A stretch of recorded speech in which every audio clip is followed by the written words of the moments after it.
Somos todos muy bienvenidos otra vez a este final de estudio bíblico. Pero bueno, antes de orar, tengo una buena noticia que daros para los que estáis lamentando que es la última clase. Y es que vamos a tener una más, el próximo viernes, porque preparando el tema es demasiado largo, hay muchas cosas para decir y me parece una pena agotarlo todo en esta noche. Y como yo sé que tenéis ganas de más, pues estamos recién a mediados de junio, un viernes más por lo menos, 2 más podríamos llegar casi hasta julio sin problema, ¿no? Así que por lo menos un viernes más, ¿vale? Por lo menos un viernes más. Luego ya veremos si hay todavía posibilidad de otro viernes o de contestar preguntas que puedan surgir sobre este u otros temas, también podría ser. Que podáis tener interrogantes, cosas, repasáis las 2 lecciones que hemos visto sobre el futuro y me hacéis llegar las preguntas durante la semana. Entonces abrimos un tiempo de contestar preguntas y también incluso de intercambiar opiniones, que podéis luego también preguntar en directo, no habría problemas por eso, ¿vale? Total, si yo no tengo una respuesta, no tengo ningún problema en decir no lo sé, me tomo un tiempo, lo averiguo y ya buscamos la respuesta. Una cosa que yo tengo muy clara es que en estos 2000 años nadie ha hecho la pregunta que destruya el cristianismo, ¿eh? y nadie la va a hacer, nadie la va a hacer. Y yo los 62 que tengo, tampoco ha surgido el interrogante que ponga en tela de juicio mi fe, ¿no? y mi confianza en lo que Dios me ha enseñado. Así que realmente no le temo a las preguntas, aunque a veces necesitamos estudiar y buscar para no contestar mal, porque podemos equivocarnos y dar una respuesta apresurada sin tomar el tiempo necesario para contestar adecuadamente, ¿no? Así que bueno, pues vamos a orar entonces y nos metemos en el tema de hoy. Padre bendito, gracias te damos por esta noche, por esta oportunidad de compartir nuevamente de tu palabra y de estos temas, Señor, que están en nuestra mente y corazón, que nos preocupan. Siempre, Señor, los eventos futuros despiertan interés, interrogantes, curiosidad, pero no es mera curiosidad, Señor. Queremos estar preparados, amamos tu palabra, amamos tu venida y queremos, Señor, alimentar nuestra fe con esa esperanza bienaventurada y gloriosa. Por eso, Señor, es que dedicamos este tiempo y pedimos la ayuda de tu Espíritu para entrar en el tema que hoy tenemos delante. Oramos agradecidos a ti en el nombre del Señor Jesucristo. Amén. Muy bien, pues entonces vamos a compartir la pantalla.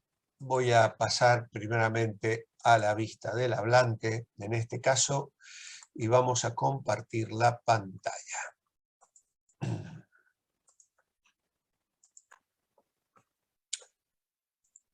Muy bien. Nuestro tema hoy es más sobre el futuro. Y a lo que hemos estado mirando la semana pasada, el calendario profético, el tema del rapto y la tribulación, que fueron los 2 temas prioritarios, diríamos así, o que nos ocuparon la semana pasada, hoy vamos a hablar sobre la segunda venida de Cristo. En contraste con el rapto, donde Cristo viene en forma invisible para llevarse a su iglesia, la Biblia también habla de la segunda venida de Cristo. Al final de la tribulación, cuando el mundo esté a punto de destruirse, Cristo vendrá en forma visible para juzgar al mundo y establecer su reino de 1000 años en la tierra. El primer punto y la primera pregunta que tenemos está en bases a Apocalipsis capítulo 1, versículo 7. He aquí que viene con las nubes y todo ojo le verá y los que le traspasaron y todos los linajes de la tierra harán lamentación por él. Sí, amén. ¿quiénes verán la segunda venida de Cristo a la tierra? Bueno, conforme a lo que leemos entonces en este versículo, nuestra respuesta es que todas las naciones del mundo, todos los que estén vivos en ese momento aquí sobre la tierra, lo verán. De hecho, dice, todo ojo le verá. Luego tenemos algunas frases muy interesantes aquí. Viene con las nubes. Esto hace eco de la promesa escrita por Daniel en su libro profético, en su mayoría, Daniel capítulo 7 y versículo 13. Cuando nosotros vamos a leer la profecía en palabras del Señor, él en varias ocasiones hizo mención del profeta Daniel. El que lee entienda, y mencionaba al profeta Daniel. En este caso se trata de Daniel capítulo 7 y versículo 13, donde dice, miraba yo en la visión de la noche y aquí con las nubes del cielo venía uno como un hijo de hombre que vino hasta el anciano de días y le hicieron acercarse delante de él. Así que vemos entonces que esta descripción en Apocalipsis hace una referencia a las nubes del cielo de Daniel y no se trata de nubes comunes, las que nosotros vemos o las que podemos ver desde el avión, sino que son nubes de gloria. En el Antiguo Testamento Dios se manifestó muchas veces en medio de una luz potente e incandescente que era conocida como la Shekinah o nube de gloria. Nadie podía verla del todo sin antes morir. Dice Éxodo capítulo 33, 20, dijo el Señor, no podrás ver mi rostro porque no beberá hombre y vivirá. Así que esa nube de alguna manera era lo que mantenía velada la presencia de Dios. No obstante, cuando Cristo regrese, la gloria divina va a ser por completo visible.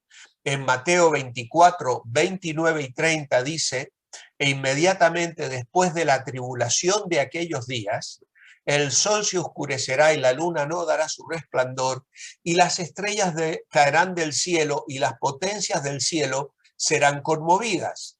Entonces, versículo 30, Mateo 24, 30, aparecerá la señal del Hijo del Hombre en el cielo, y entonces lamentarán todas las tribus de la tierra y verán al Hijo del Hombre viniendo sobre las nubes del cielo con poder y gran gloria. Luego, en el capítulo 25 y el versículo 31, vuelve a repetir esta idea. Cuando el Hijo del Hombre venga en su gloria y todos los santos ángeles con él, entonces se sentará en su trono de gloria. Aquí en Apocalipsis, Juan anuncia la venida de Jesucristo a la tierra.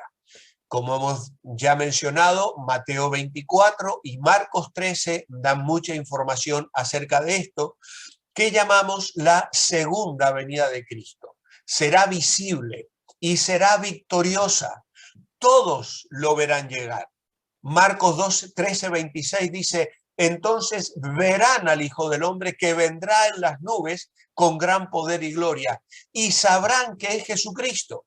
Cuando Él venga, Él viene ya para vencer. Vencerá al maligno y juzgará a todos los hombres por sus obras. Y esto está escrito en Apocalipsis capítulo 20, 11 al 15, con una serie de detalles acerca de este juicio.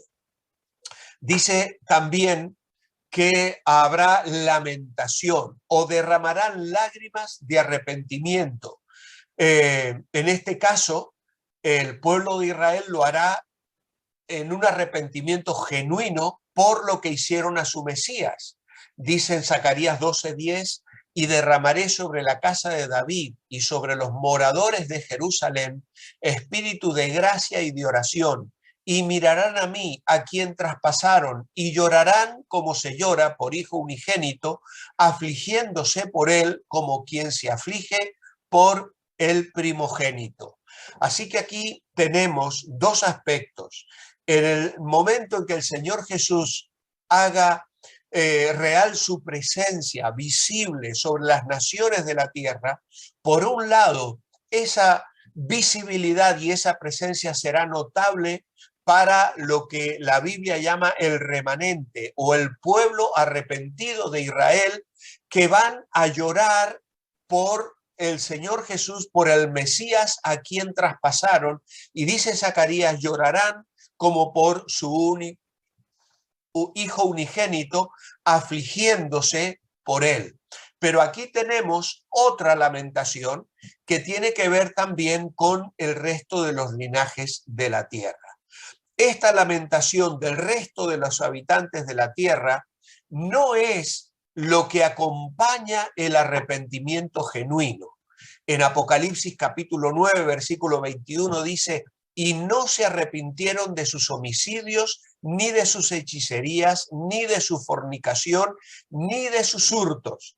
Esta lamentación de las naciones es una lamentación que es resultado de la culpabilidad por el pecado y el temor del castigo. ¿Vale? Apocalipsis 6:16 dice, y decían a los montes y a las peñas, caed sobre nosotros y escondernos del rostro de aquel que está sentado sobre el trono y de la ira del Cordero.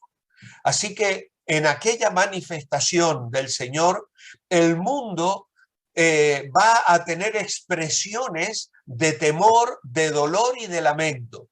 En el caso de Israel, de arrepentimiento genuino. Lamentablemente, en el caso de las naciones, lo harán lamentando el castigo que saben que caerá sobre ellos por su falta de arrepentimiento.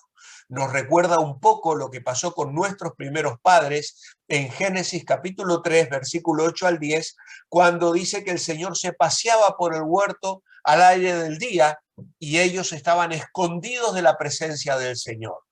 Y no vemos en ellos arrepentimiento, sino vimos una expresión de miedo, de reconocer la desnudez y luego de acusarse unos a otros y acusar a Satanás, pero no expresaron ese dolor ni ese arrepentimiento que luego Dios habría de proveerlo con su enseñanza a través de otros medios. En segundo lugar, tenemos en nuestro manual que cuando Cristo regrese habrá lamento por parte de muchos. Luego nos lleva a Apocalipsis capítulo 19, versículos 11 al 16, y nos va a hacer una serie de preguntas que vamos a responder porque están en el texto.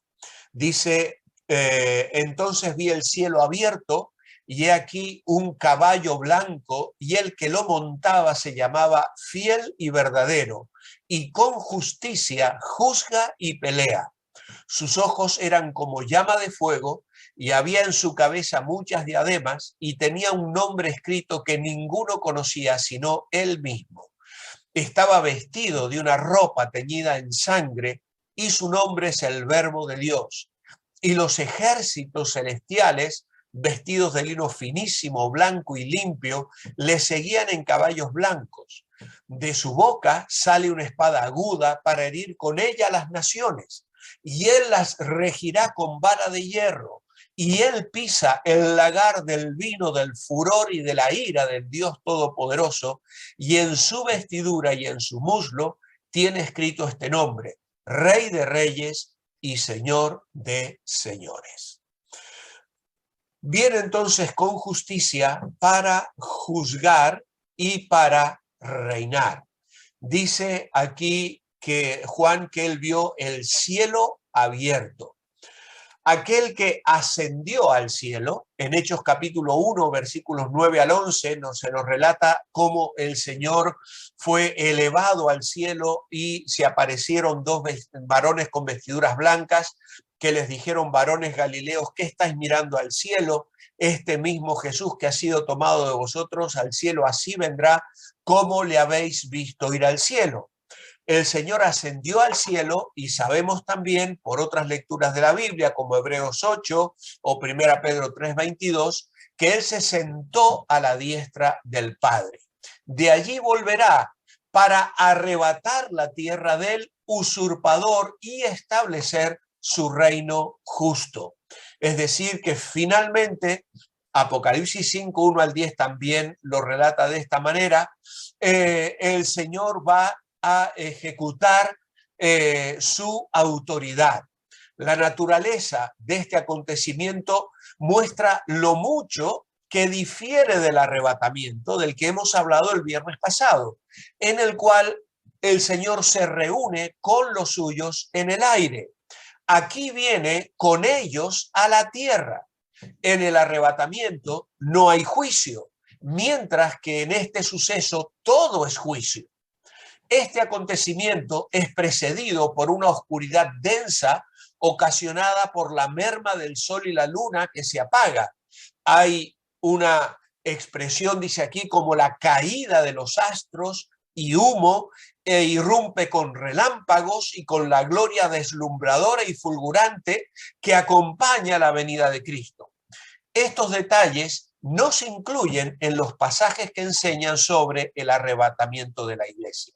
Por ejemplo, en Juan capítulo 14, versículos 1 al 3, el Señor dice: voy a preparar lugar para vosotros y yo vendré y os tomaré a mí mismo, porque yo quiero que donde yo estoy vosotros también estéis. Y también Primera Tesalonicenses 4, 13 al 18, que es el texto que nos ha ocupado la semana pasada. Aquí vemos el cielo abierto y luego un caballo blanco.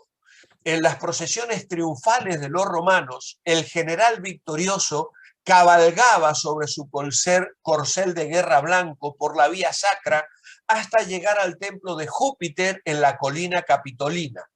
La primera venida de Jesús fue en humillación. Entró en Jerusalén montado sobre un pollino, tal cual lo profetizaba Zacarías, capítulo 9, versículo 9. Ahora, la visión de Juan lo presenta como el conquistador montado sobre un caballo de guerra que viene a destruir a los malvados, derrotar al anticristo, derrotar a Satanás y tomar el control sobre toda la tierra.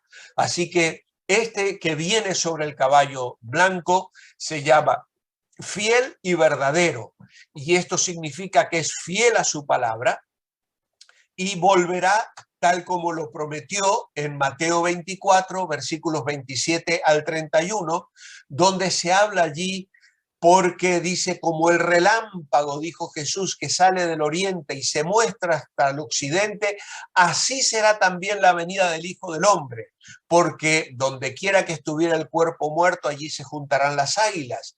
E inmediatamente después de la tribulación de aquellos días, el sol se oscurecerá y la luna no dará su resplandor, y las estrellas del cielo caerán y las potencias de los cielos serán conmovidas.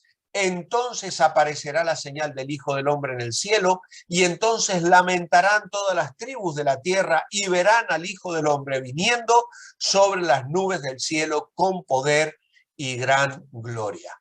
Aquí en Apocalipsis se nos dice que viene con los ejércitos celestiales, vestidos de lino finísimo, blanco y limpio, y le seguían en caballos blancos. Y esto muchos entienden que está hablando aquí de los santos que ya han pasado por el tribunal de Cristo, que ya están estaremos acompañando la venida del Señor para ser testigos de su victoria aquí sobre la tierra. Él viene entonces para juzgar con justicia.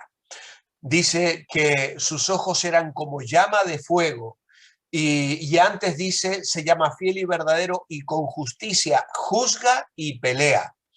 El hecho de que el Señor juzgue, luego lo veremos en Apocalipsis 20, 11 al 15, lo hemos leído recién en Mateo 25, el Señor lo anticipó en Juan capítulo 5, versículos 25 al 30, donde dice que el Padre tiene vida en sí mismo y le dio al Hijo tener vida en sí mismo y le dio autoridad de hacer juicio por cuanto Él es el Hijo del Hombre. Y más tarde, en Hechos 17:31, dice que ellos predicaban por cuanto ha establecido un día en el cual juzgará al mundo con justicia por aquel varón a quien designó, dando fe a todos con haberle levantado de los muertos. Ese era el mensaje del Evangelio que Pablo proclamaba y que nosotros hoy también tenemos que proclamar. Así que él viene para juzgar y dice que pelea. Y esta frase que aparece solo aquí y en Apocalipsis 2:16 sirve para representar la ira santa de Dios en contra de los pecadores. En el Salmo 7:11 dice, Dios es juez justo y Dios está airado contra el impío todos los días. Así que esta repentina presencia del Hijo de Dios viniendo para juzgar y pelear nos habla de que la paciencia de Dios se agotará con la humanidad pecadora y rebelde. Nosotros hoy vemos un mundo tan corrompido, vemos guerras, vemos injusticias, vemos sufrir a los inocentes, vemos naciones padeciendo hambre, vemos tanta cosa fuera de lugar en el mundo. Todo está fuera de lugar, todo está fuera de lugar. Una vez prediqué acerca del futuro, acerca de esto, cómo Dios va a poner todas las cosas en su lugar.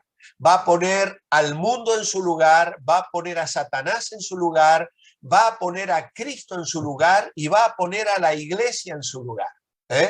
Hoy todo parece fuera de control, pero un día la paciencia de Dios se agotará y Él va a venir a poner a cada uno en su sitio. Y la humanidad pecadora y rebelde experimentará el castigo que Dios ha preparado para aquellos que rechazan el mensaje de gracia y de salvación en Jesucristo. En cuarto lugar, ¿cómo se describe la venida de Cristo en el versículo 15? Dice, de su boca sale una espada aguda para herir con ella las naciones, y él las regirá con vara de hierro, y él pisa el lagar del vino del furor y de la ira del Dios Todopoderoso. Bueno, yo lo he expresado de esta manera. ¿Cómo se describe la venida de Cristo? En el verso 15 se describe en poder para vencer, someter, juzgar y gobernar a las naciones. ¿Cómo lo describe? ¿Por qué llegamos a esta conclusión? Porque dice aquí que él venía con una espada aguda que sale de su boca. Y esto simboliza el poder de Cristo para matar a sus enemigos. Y esto ya aparece esta figura, por ejemplo, en Apocalipsis 1:16, dice, tenía en su diestra 7 estrellas, de su boca salía una espada aguda de 2 filos. Luego también vemos esta idea en Isaías capítulo 11, versículo 4, donde dice que herirá la tierra con la vara de su boca y con el espíritu de sus labios matará al impío. Luego en Hebreos capítulo 4 se habla de que la palabra de Dios es viva y eficaz, Hebreos 4, 12 y 13, y más cortante que toda espada de 2 filos y penetra hasta partir el alma y el espíritu, las coyunturas y los tuétanos, y discierne los pensamientos y las intenciones del corazón. Así que el hecho de que la espada sale de su boca indica que él gana la batalla con el poder de su palabra. Aunque los santos vuelven con Cristo para reinar y gobernar, no son los santos los ejecutores del juicio divino. Esa es tarea exclusiva del Señor y de sus ángeles. En Mateo capítulo 13, versículo 37 al 50, se da allí la parábola de la semilla, donde se habla de que el campo es el mundo y que los ángeles son los segadores, etcétera. No vamos a poder leer esta parábola, pero ya se anticipa el hecho de el Señor obrando en justicia. Luego también se habla allí en el verso 15, la regirá con vara de hierro. El juicio veloz y justo caracterizará el mandato de Cristo en su reino terrenal. Los creyentes vamos a participar de su autoridad Y esa autoridad él la va a manifestar con esa expresión que encontramos aquí, la regirá con vara de hierro. En Apocalipsis 2:26 dice el Señor a la iglesia allí: al que venciere y guardare mis obras hasta el fin, yo le daré autoridad sobre las naciones. En 1 Corintios 6:2 Pablo dice: ¿no sabéis que los santos han de juzgar al mundo? Y aquí vamos a tener una tarea que no sabemos cómo la vamos a llevar a cabo porque nos sentimos impotentes e incapaces de hacerla, pero ya con un cuerpo transformado, siendo la esposa de Cristo, estando con Él, vamos a recibir la tarea de juzgar al mundo, según 1 Corintios 6:2. Y luego la idea de regir con vara de hierro es la idea de apacentar o pastorear con un bastón de hierro. Durante el reino milenario, Cristo hará cumplir su voluntad y Él va a proteger a sus ovejas con su cetro de hierro de cualquiera que procure hacerles daño. En Salmos capítulo 2 y versículo 9 dice: los quebrantarás con vara de hierro, como vasija de alfarero los desmenuzarás. Es decir, las naciones rebeldes van a ser colocadas bajo la autoridad del Señor, que las regirá con esta vara de hierro. Esto también es proclamado en Apocalipsis 12:5, donde se habla allí de una mujer que dio a luz un hijo varón que regirá con vara de hierro a todas las naciones, y este hijo fue arrebatado para Dios y su trono. Y luego también el Salmo 2:8 que acabamos de mencionar. Luego también este versículo habla del lagar y dice: él pisa el lagar del vino del furor y la ira del Dios Todopoderoso. El lagar era un símbolo gráfico del juicio.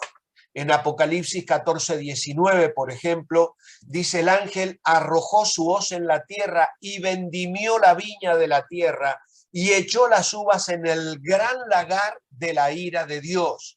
Es una idea que ya viene del Antiguo Testamento. Isaías 63:3 dice: he pisado yo solo el lagar y de los pueblos nadie había conmigo. Los pisé con mi ira y los hollé con mi furor, y su sangre salpicó mis vestidos y manché todas mis ropas. Luego también en Joel, capítulo 3, versículo 13, dice: echad la hoz, porque la mies está ya madura, venid, descended, porque el lagar está lleno, rebosan las cubas, porque mucha es la maldad de ella. Por lo tanto, la idea del lagar es una imagen muy vívida que describe el horror de la muerte y el derramamiento masivo de sangre como consecuencia del juicio. Por eso en Isaías 63 se le pregunta: ¿por qué es rojo tus vestidos? Y tus ropas como el del que ha pisado el lagar. Y entonces él contesta: he pisado yo solo el lagar. Hay una mención de esta idea de del lagar en Lamentaciones, capítulo 1, versículo 15, que sabéis que Jeremías ve Jerusalén ya destruida por el imperio babilónico y escribe las lamentaciones de Jeremías. Y él dice en Lamentaciones 1:15: el Señor ha hollado todos mis hombres fuertes en medio de mí. Llamó contra mi compañía para quebrantar a mis jóvenes. Y dice: como lagar ha hollado el Señor a la Virgen hija de Judá. Así que, amados hermanos, cuando Dios tiene que ejecutar juicio, lo hace. Lo hizo con su propio pueblo de Israel. En muchas ocasiones Dios juzgó a Israel. Lo vemos con aquella generación que muere en el desierto y que no puede entrar en la tierra prometida por causa de la incredulidad. Y a ese juicio al que Dios advirtió a través de tantos profetas durante siglos y siglos, a una nación que se volvía al pecado. Y uno tiene solo que leer el libro de Ezequiel para ver la maldad y cómo el templo se había corrompido y la clase sacerdotal, y finalmente después de llevar cautivos a las 10 tribus del norte, 100 años, 150 años después, Judá también es llevado cautivo y Nabucodonosor arrasa Babilonia. La visión es la de Dios pisando el lagar.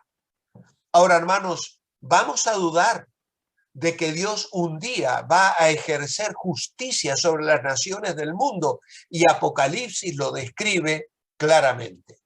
Aquí entonces la figura del lagar es una referencia a la muerte violenta de todos los enemigos de Dios que todavía estén vivos y que se enfrentan a la destrucción en lo que el Apocalipsis va a llamar el Armagedón, la batalla final de los enemigos de Dios en la planicie de Esdraelón, un valle tremendo allí en las afueras en territorio israelí. La imagen sangrienta se deriva del jugo o del zumo fresco que se produce al pisar y machacar las uvas a medida que pasan por diferentes niveles de trituración y quedan reducidas por completo. Así que la visión entonces aquí es la de juicio. Nuestra respuesta es que el Señor viene en poder para vencer, someter, juzgar y gobernar a las naciones. En quinto lugar, ¿quiénes deben temer la segunda venida? Pues obviamente la respuesta ya también es muy clara.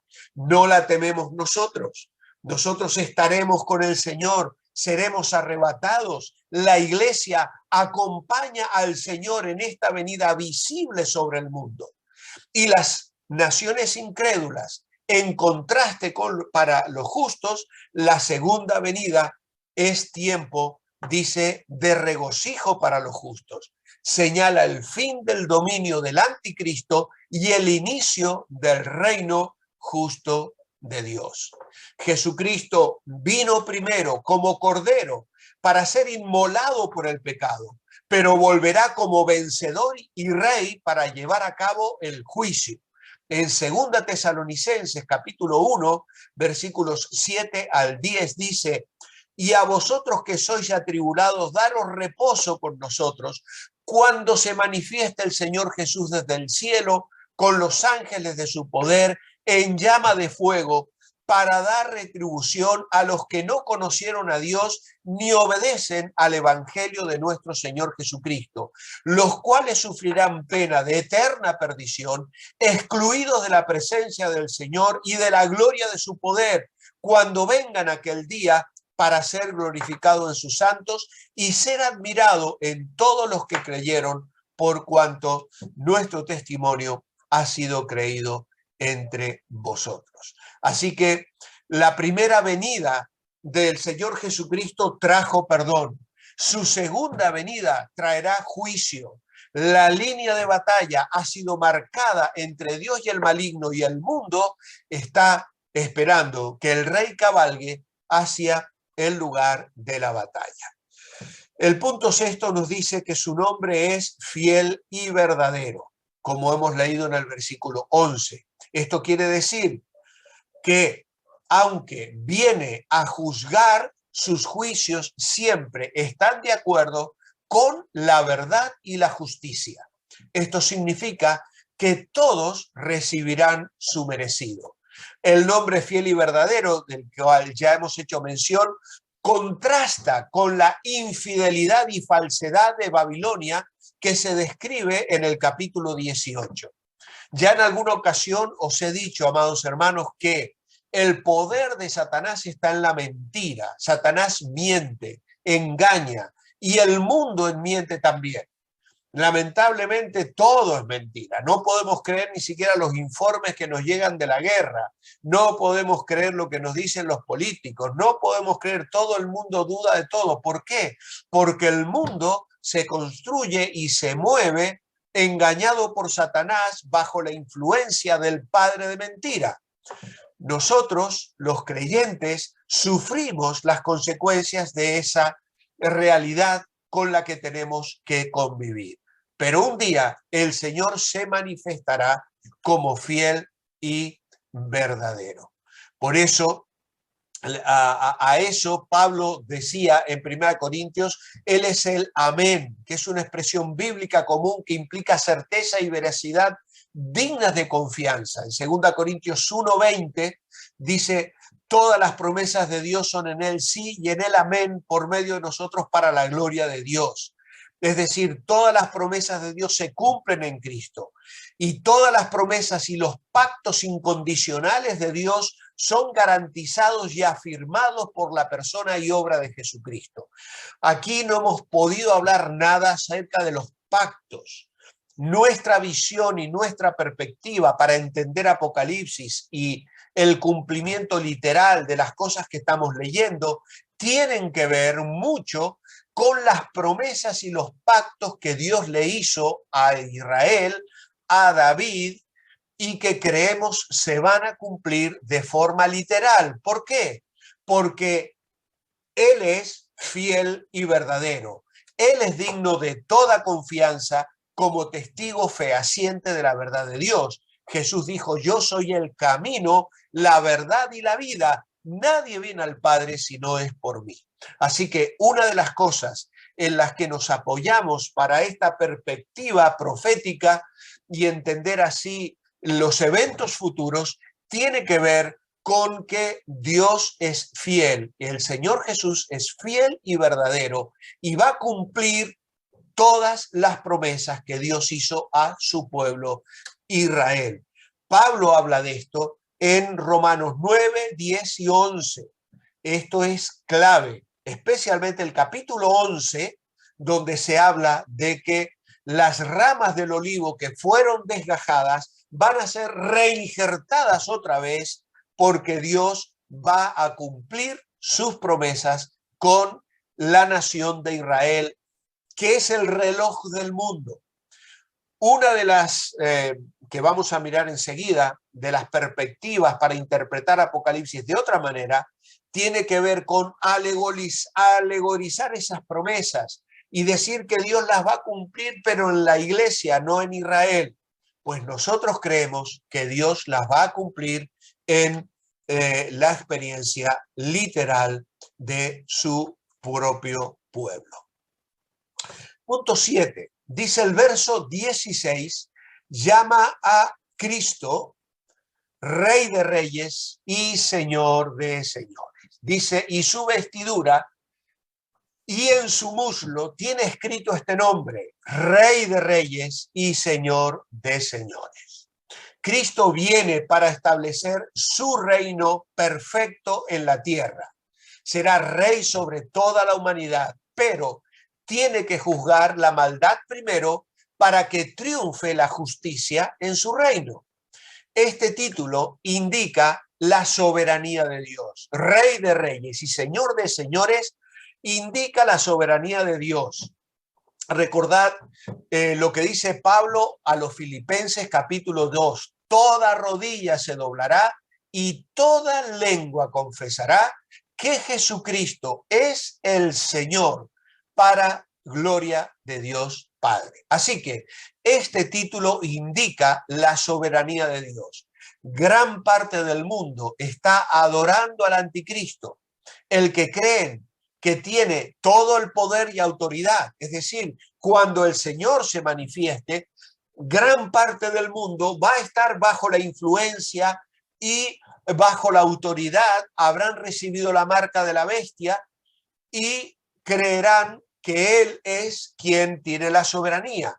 Pero luego que Cristo viene del cielo cabalgando con su ejército de ángeles, Él va a ser reconocido como Rey de Reyes y Señor de Señores, y su entrada marca el final de los poderes falsos de Satanás. Por eso, en resumen, al final de la tribulación, Cristo vendrá a la tierra para cumplir con dos propósitos: juzgar y reinar. Su juicio será terrible sobre la maldad, mientras que su reino será perfecto, justo y pacífico. El versículo 16 nos dice que en su vestidura y en su muslo tiene escrito este nombre. Jesús portará una insignia en su vestidura y en su muslo con un título que, como decimos, recalca su soberanía absoluta sobre todos los gobernadores humanos. Y luego dice que ellos pelearán. Dice allí,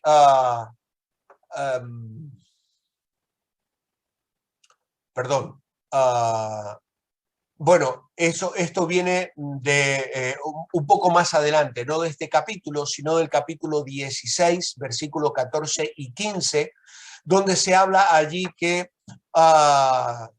los reyes de la tierra en todo el mundo se reunirán a la batalla en aquel gran día del Dios Todopoderoso. Y dice aquí: yo vengo como ladrón, bienaventurado el que vela y guarda sus ropas para que no ande desnudo y vean su vergüenza. Y los reunió en el lugar que en hebreo se llama Armagedón. Así que el Señor viene en caballo blanco, viene para luchar, viene para vencer, va a herir a las naciones, las regirá con vara de hierro, pisará el lagar del vino del furor y la ira del Dios Todopoderoso. Y su título completo será Señor de señores y Rey de reyes. Este es un título también que se aplica a Dios. En 1 Timoteo capítulo 6, versículo 15 dice: la cual a su tiempo mostrará el bienaventurado y solo soberano, Rey de reyes y Señor de señores.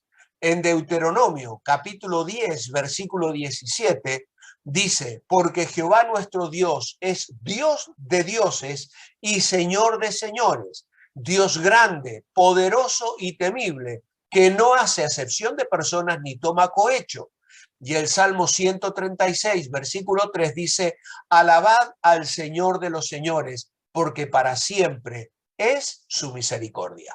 Así que vemos cómo la Escritura encaja de una manera maravillosa, cómo estos versículos nos hacen ver que un título adjudicado a Dios, el Padre, en el Antiguo Testamento, en Apocalipsis, es adjudicado al Hijo, Rey de reyes y Señor de señores, resaltando su soberanía sobre todos los gobernadores de la tierra, sobre los que él ha delegado autoridad y lamentablemente que la han usado mal.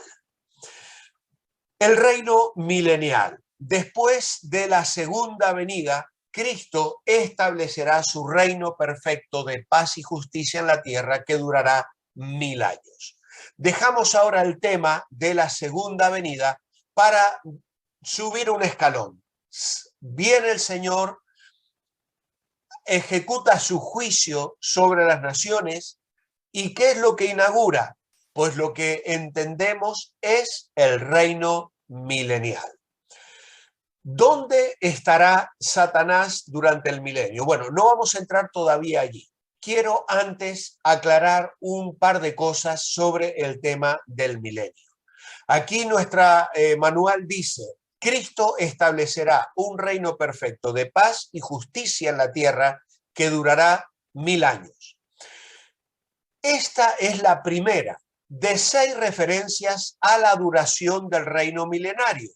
Las otras referencias aparecen en los versículos 3, versículos 4, versículos 5, versículos 6 y versículo 7. Existen 3 perspectivas principales en cuanto a la duración y la naturaleza de este periodo. El primero es el punto de vista premilenarista.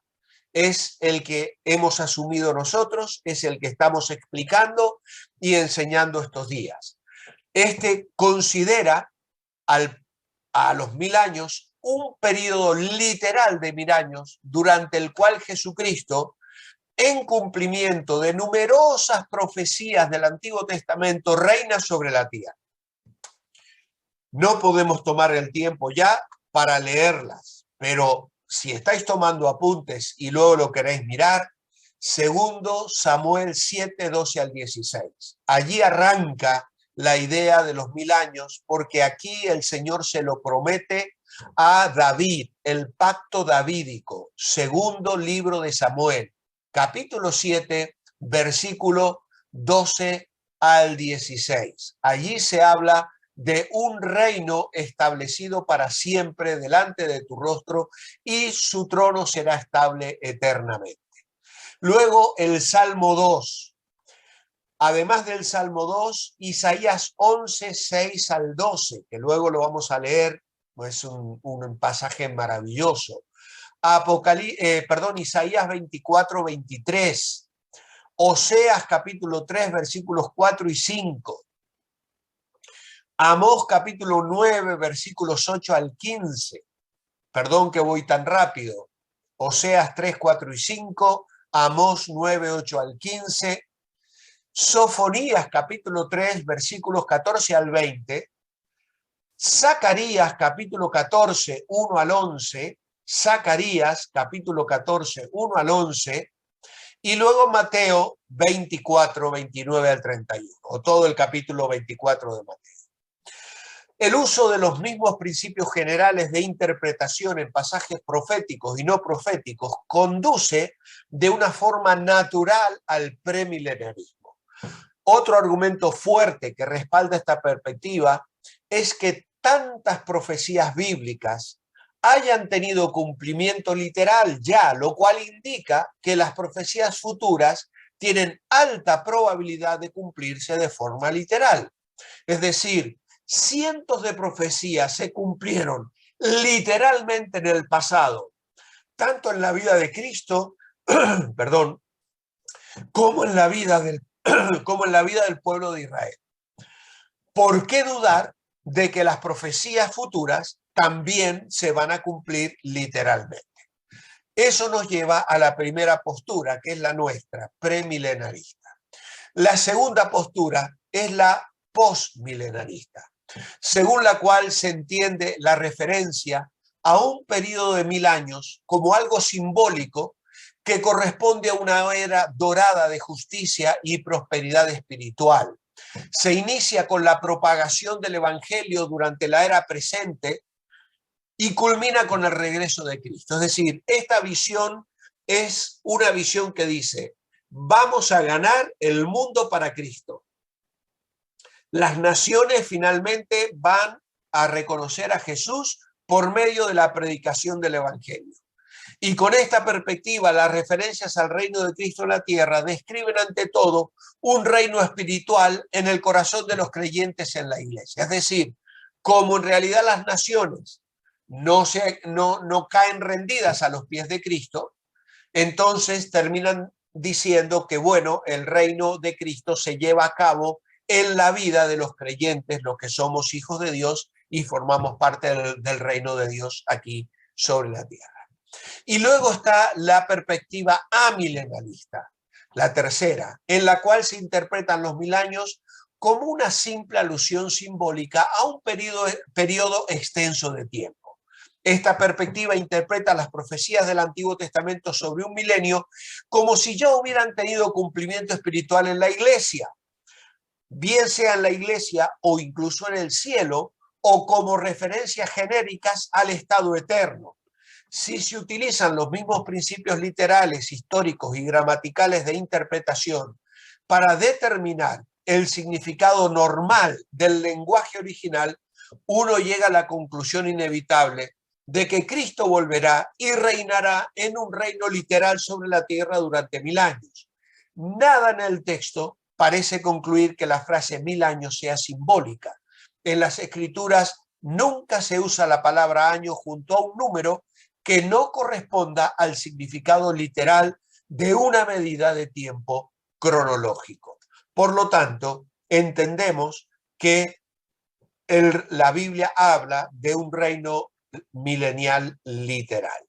Ahora sí, vamos a avanzar ya para mirar este punto y ya con esto concluir nuestra clase de hoy, porque ya habéis recibido muchísima información y no quiero saturaros demasiado, ¿vale? El reino milenial, entonces, ¿dónde estará Satanás durante el milenio? Apocalipsis capítulo 20, versículos 1 al 3. Dice,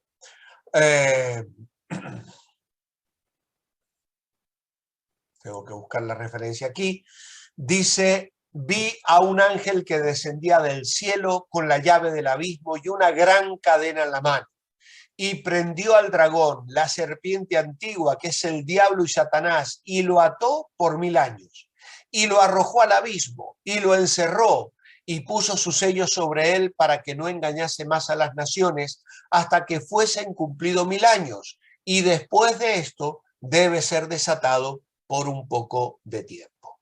Así que nuestra respuesta a la pregunta 8 es que estará atado y encerrado en el abismo bajo un sello de seguridad.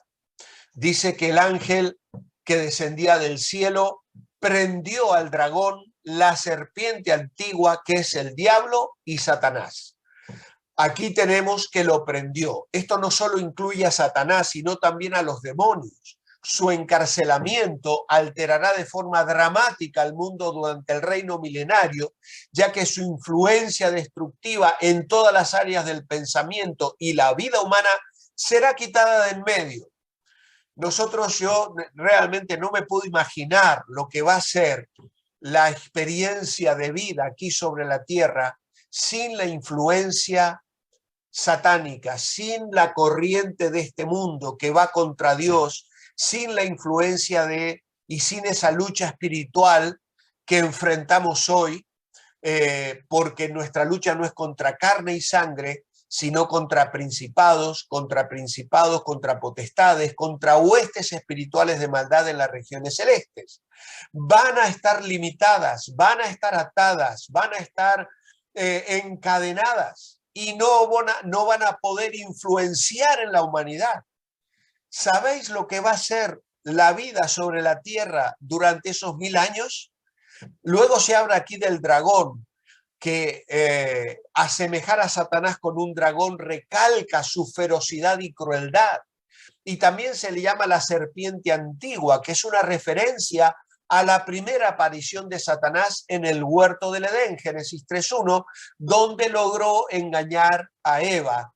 Y por supuesto es mencionado como el diablo y Satanás.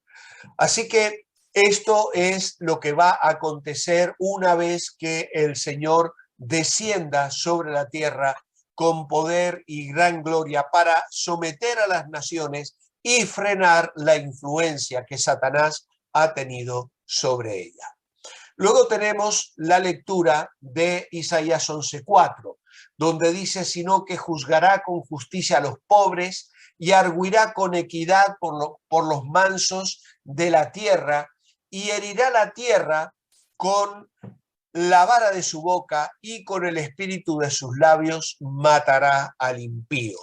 Por lo tanto, este pasaje describe el milenio como un tiempo de justicia para los pobres y de castigo divino para los impíos.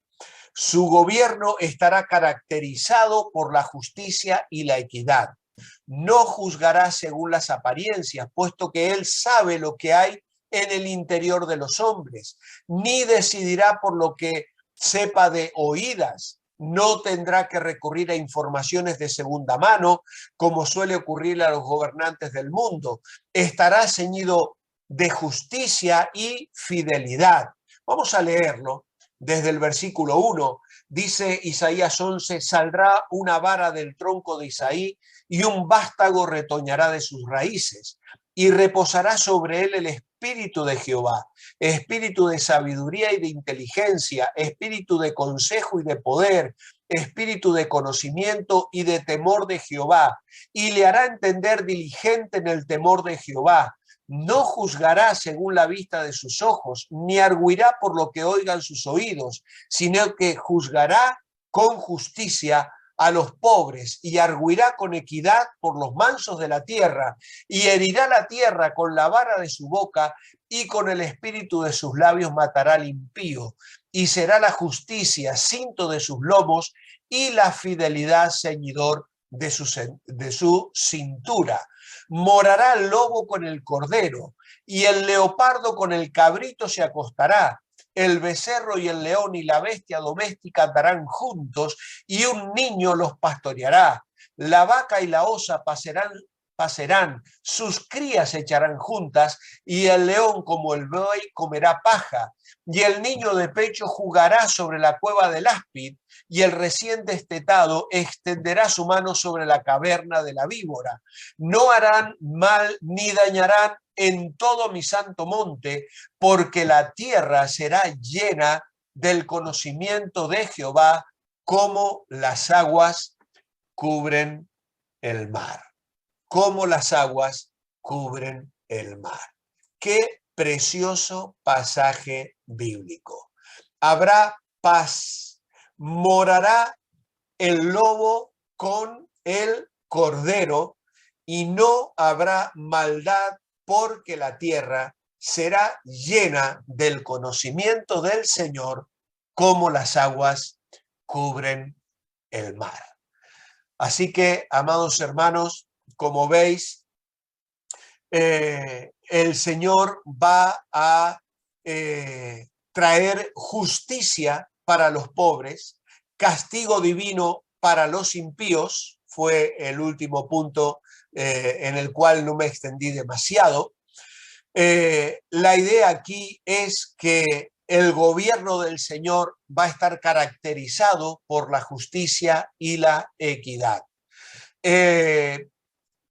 No habrá nadie que se le oponga ni se le resista cuando haga justicia a favor de los necesitados o oprimidos y los mansos de la tierra.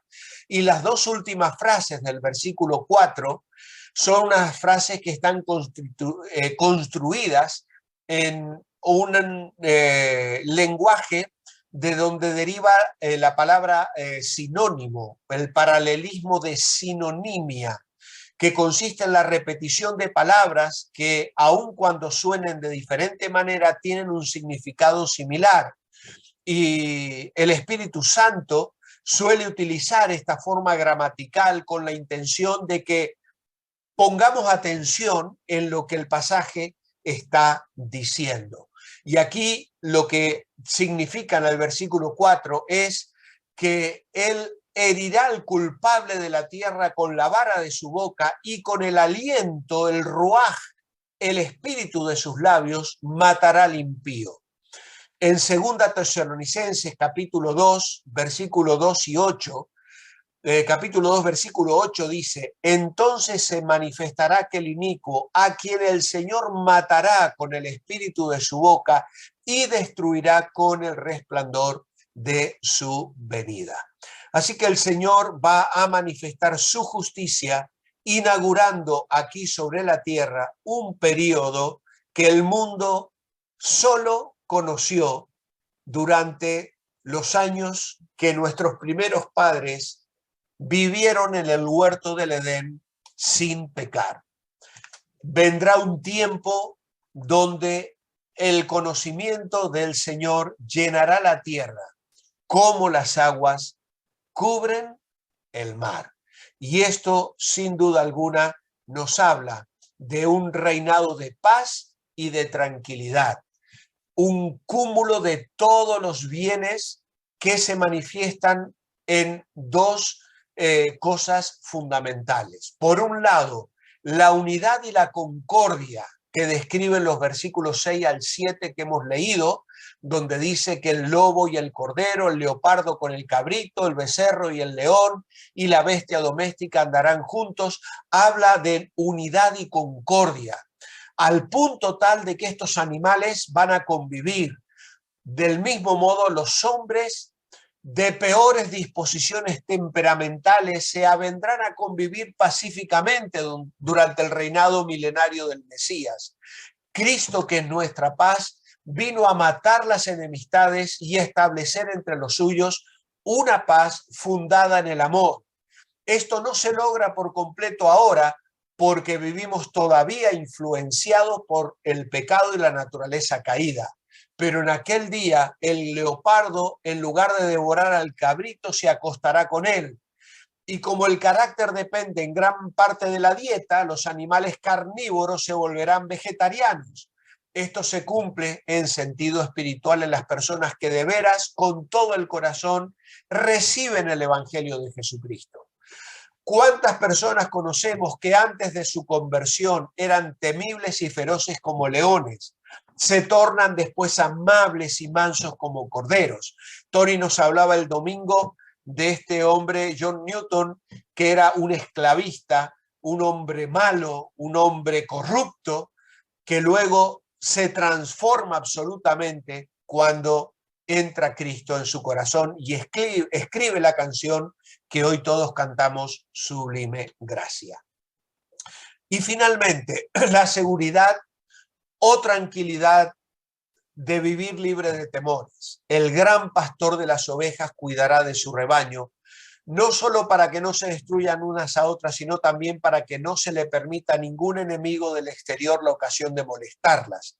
El pueblo de Dios será libertado no solo del mal, sino también del temor al mal. El fruto de todo esto será la afabilidad, la docilidad de los hombres, una excelente disposición para recibir instrucción, de forma que la tierra será llena del conocimiento del Señor. No habrá temor a las fieras, como hemos leído, los animales que ahora son tremendamente feroces y temibles, van a ser mansos al punto de que los niños los van a pastorear. Y así se nos presenta una condición paradisíaca. Igualmente el áspid y la víbora dejarán de destilar su ponzoña, de modo que los padres podrán permitir a sus niños pequeños jugar impunemente con ellos. Donde antes había engendros de víboras, habrá generaciones de santos. Así que nos espera a los que vivan aquí sobre la tierra algo que el mundo nunca ha conocido. Un periodo de bendición, un periodo perfecto bajo el gobierno directo del Rey de Reyes y Señor de Señores. Hasta aquí llegamos. Dejamos entonces los siguientes puntos para la buena voluntad del Señor, mirarlos el próximo viernes y tener así un encuentro más. Que el Señor nos bendiga a todos. Gracias por estar allí. Voy a dejar de compartir la pantalla y os invito a que podáis abrir vuestros micrófonos para cualquier pregunta que seguramente habréis de tener.